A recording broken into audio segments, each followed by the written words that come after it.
Gentleman from Montana. Mr. Downing, you're recognized for 5 minutes. Thank you, Mr. Chair, and thank you to the witnesses here. As a former Commissioner of Securities, I had certain interactions with the former administration of the SEC, Gary Gensler, and when he would bring things down, such as rule promulgation on mandatory climate disclosures and some other things, I would reach out to him and say, my job as the Commissioner of Securities is to protect investors. Your job is to protect investors. Let's both stay in our lanes here. And that was a common refrain there. And another short story is I was also the Commissioner of Insurance. And I had a meeting with a reinsurance group, who I won't name here, talking about the risk that they were pulling out of.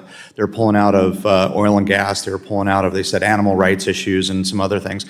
And that kind of raised my interest. And I said, hey, I come from a state where we have more cows than people, and we plan on eating them. Is that going to be a problem?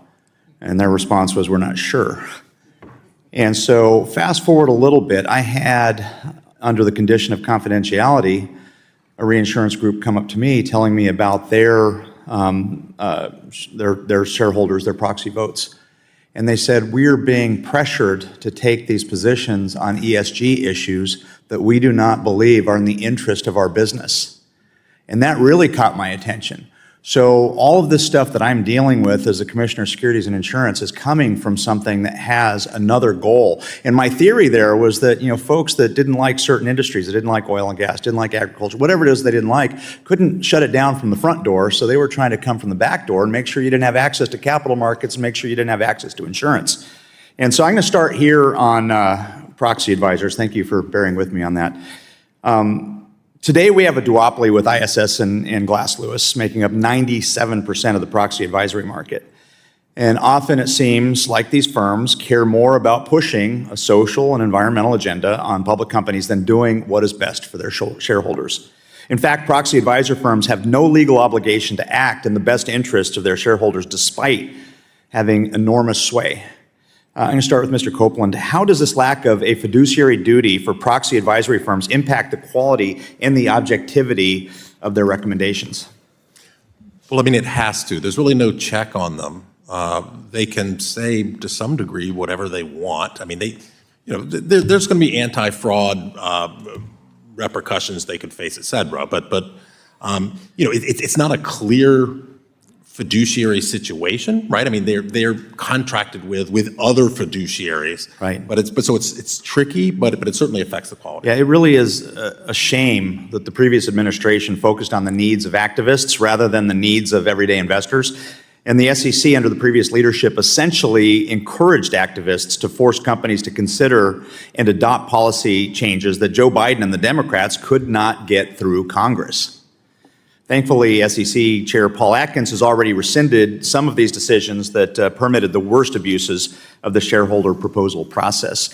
I'm going to move on to Mrs. Keel. In June, the D.C. District Court upheld the SEC's 2020 amendments to Rule 14a-8, which set eligibility requirements for submitting shareholder proposals in proxy statements. The court found that the SEC acted appropriately in updating the rules to increase ownership thresholds and support levels required for proposal resubmission. Do you think the SEC should consider raising the current submission and resubmission thresholds further? I definitely do. From an ownership standpoint, I think it's important in a lot of areas of securities, we really try to align the people with influence with an economic interest and skin in the game. So we do that for directors, we do that for the kind of real activists, not the activists that we're talking about today. We do that for employees and executive officers.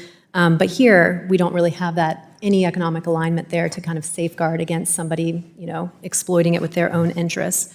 On the resubmission thresholds, definitely, I think that when we ignore the majority of a shareholder's vote on something, it's really ignoring their voice. And so if we're talking about shareholder democracy, we really should respect what they have to say. All right, thank you. And shifting gears a little bit, there's obviously costs in terms of time, resources, legal fees, and responding to engaging with shareholder proposals. Do you have any thoughts on whether these costs increased during the Biden administration and roughly by how much? I don't have a dollar amount, but I would say that the cost is indirect, really, because it's been the the pressure on the companies to adopt these disclosure standards. And, one statistic I found, is that it would take, about $500,000 to do a kind of sustainability report each year. Gentleman's time's expired. Thank you, Mr. Chair. I yield. Thank you. Gentleman yields back. Gentleman from South Texas. During a House Financial Services Committee hearing on Wednesday, Representative Troy Downing, Republican Montana, criticized the Biden administration Securities and Exchange Commission, SEC, accusing it of using corporate policy as a tool to push Democratic priorities that had stalled in Congress. Downing, who previously served as Montana's Commissioner of Securities and Insurance, framed his remarks around personal experiences with financial regulators and the insurance industry. He said that when former SEC Chair Gary Gensler advanced measures such as climate disclosure rules, he often pushed back, reminding Gensler that both of their roles should be centered on protecting investors, not advancing political agendas. The Montana Republican recalled meetings with reinsurance groups that revealed how shareholder pressure was influencing coverage decisions. Some companies, he said, had begun pulling away from sectors like oil, gas, and agriculture because of environmental, social, and governance (ESG) concerns.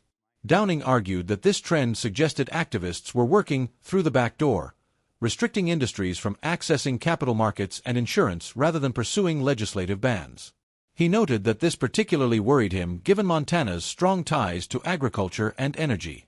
He then turned his attention to proxy advisory firms, specifically Institutional Shareholder Services, ISS, and Glass Lewis, which control about 97% of the proxy advisory market. Downing accused the firms of wielding enormous influence without any fiduciary duty to act in shareholders' best interests. Instead, he said, they often prioritize social and environmental agendas over financial returns.